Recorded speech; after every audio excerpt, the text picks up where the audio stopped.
Nesip burada toydan soň men daşar urlar. Ne? Korpam. Assalamu alaikum. Aleyküm. O mu? Ne oldu? Ne? Atır satcan ağam.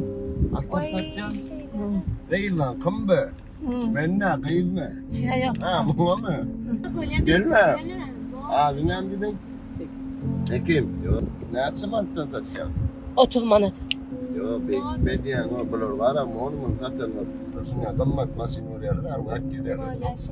Gel vermen, bağdın gerek yok, içezebilir yani. Bulur öldüm, tepin ben sana şeyle yutmak vereyim ha. Onu ullukan olan öldüm, tepersin. Gel ver. Gel o kovuşağı sanırsın öldüm. Yok. Gelliyen adın ne mi dedin? Yok ağam gidin. Ne? Başka birini satın. Allah'ın toylarını koy gidecek ha.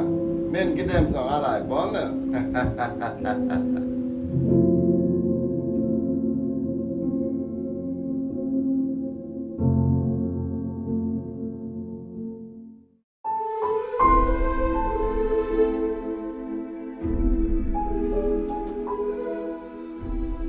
Ay Allah can.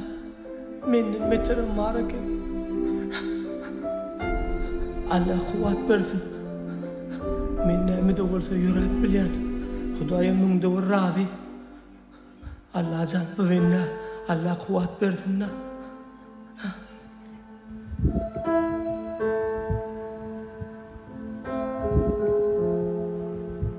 Assalamu alaikum genece. Atır sevda edýän. Şu gün artyrak sevda boldy. Sowçak sual. Yüreğin sevdaýym. Dostcan. Allah şifa versin.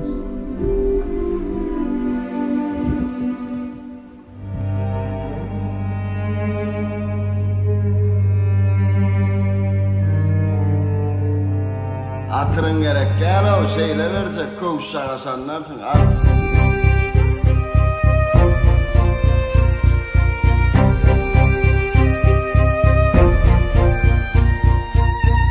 Sağlamadı vaka şükür edin.